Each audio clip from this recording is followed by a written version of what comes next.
जय श्री राम मेरे प्यारे भक्तों। आइए शुरू करते हैं रामचरितमानस बालकांड के 75वें दोहे के हिंदी अनुवाद से।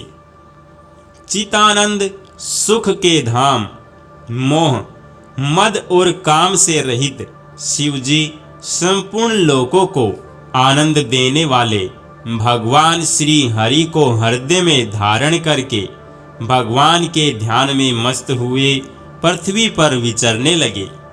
वे कहीं मुनियों को ज्ञान का उपदेश करते और कहीं श्री रामचंद्र जी के गुणों का वर्णन करते थे। यद्यपि सुजान शिवजी निष्काम हैं, तो भी वे भगवान अपने भक्त के वियोग के दुख से दुखी हैं। इस प्रकार बहुत समय बीत गया। श्री रामचंद्र जी के चरणों में नित नई प्रीति हो रही है। शिवजी के कठोर नियम, प्रेम और उनके हृदय में भक्ति की अटल टेक को जब श्री रामचंद्र जी ने देखा, तब कृतज्ञ, उपकार मानने वाले, कृपालु, रूप और शील के भंडार, महान तेज पुंज भगवान श्री रामचंद्र जी प्रकट हुए। उन्होंने बहुत तरह से शिवजी की सराहना की और कहा कि आपके बिना ऐसा कठिन व्रत कौन निभा सकता है। श्री रामचंद्र जी ने बहुत प्रकार से शिवजी को समझाया और पार्वती जी का जन्म सुनाया। कृपा निधान श्री रामचंद्र जी ने विस्तार पूर्वक पार्वती जी की अत्यंत पवित्र करनी का वर्णन किया। फिर उन्होंने शिवजी से कहा, हे शिवजी, यदि मुझ पर आपका स्नेह है तो अब आप मेरी विनती सुनिए।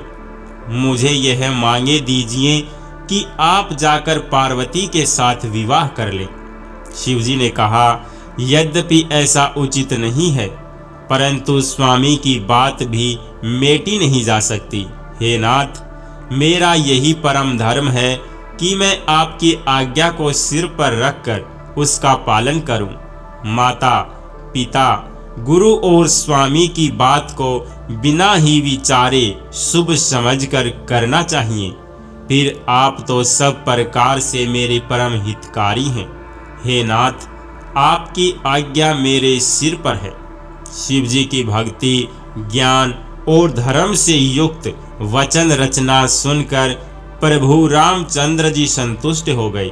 प्रभु ने कहा, हे हर, आपकी प्रतिज्ञा पूरी हो गई। अब हमने जो कहा है उसे हृदय में रखना। इस प्रकार कहकर श्री रामचंद्र जी अंतर्ध्यान हो गए। शिवजी ने उनकी वह मूर्ति अपने हृदय में रख ली। उसी समय सप्तर्षि शिवजी के पास आए। प्रभु महादेव जी ने उनसे अत्यंत सुहावने वचन कहे। आप लोग पार्वती के पास जाकर उनके प्रेम की परीक्षा लीजिए और हिमाचल को कहकर उन्हें पार्वती को लीवा लाने के लिए भेजिए तथा पार्वती को घर भिजवाइए और उनके संदेह को दूर कीजिए। ऋषियों ने वहां जाकर पार्वती को कैसी देखा, मानो मूर्तिमान तपस्या ही हो। मुनि बोले, हे शैल कुमारी, सुनो, तुम किस लिए इतना कठोर तप कर रही हो? तुम किसकी आराधना करती हो और क्या चाहती हो? हमसे अपना सच्चा भेद क्यों नहीं कहती? पार्वती ने कहा, बात कहते मन बहुत सकुचाता है। आप लोग मेरी मूर्खता सुनकर हंसेंगे। मैंने हठ पकड़ लिया है। वह उपदेश नहीं सुनता और जल पर दीवार उठाना चाहता है। नारद जी ने जो कह दिया उसे सत्य जानकर मैं बिना ही पांख के उड़ना चाहती हूँ। हे मुनियों, आप मेरा अज्ञान तो देखिए कि मैं सदा शिवजी को ही पति बनाना चाहती हूँ। पार्वती जी की बात सुनते ही ऋषि लोग हंस पड़े और बोले, तुम्हारा शरीर पर्वत से ही तो उत्पन्न हुआ है। भला कहो तो नारद का उपदेश सुनकर आज तक किसका घर बसा है? उन्होंने जाकर दक्ष के पुत्रों को उपदेश दिया था, जिससे उन्होंने फिर लौटकर घर का मुंह भी नहीं देखा। चित्रकेतु के घर को नारद ने ही चौपट किया। फिर यही हाल हिरण्यकशिपु का हुआ। जो स्त्री पुरुष नारद की सीख सुनते हैं वे घर बार छोड़कर अवश्य ही भिखारी हो जाते हैं। उनका मन तो कपटी है, शरीर पर सज्जनों के चिन्ह हैं। वे सभी को अपने समान बनाना चाहते हैं। उनके वचनों पर विश्वास मानकर तुम ऐसा पति चाहती हो जो स्वभाव से ही उदासीन, गुणहीन, निर्लज, बुरे वेश वाला, नर कपालों की माला पहनने वाला, कुलहीन, बिना घर बार का, नंगा, शरीर पर सांपों को लपेटे रखने वाला है। ऐसे वर के मिलने से कहो तुम्हें क्या सुख होगा। तुम उस ठग नारद के बहकावे में आकर खूब भूली। पहले पंचों के कहने से शिव ने सती से विवाह किया था, परंतु फिर उसे त्याग कर मरवा डाला। अब शिव को कोई चिंता नहीं रही, भीख मांग कर खा लेते हैं और सुख से सोते हैं। ऐसे स्वभाव से ही अकेले रहने वालों के घर भी भला क्या कभी स्त्रियां टिक सकती हैं। अब भी हमारा कहाँ मानो, हमने तुम्हारे लिए अच्छा वर विचारा है।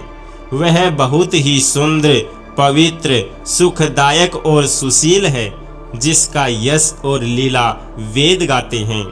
वह दोषों से रहित, सारे सद्गुणों की राशि, लक्ष्मी का स्वामी और बैकुंठपुरी का रहने वाला है।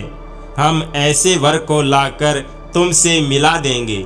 यह सुनते ही पार्वती जी हंसकर बोली, आपने यह सत्य ही कहा कि मेरा यह शरीर पर्वत से उत्पन्न हुआ है, इसलिए हठ नहीं छूटेगा।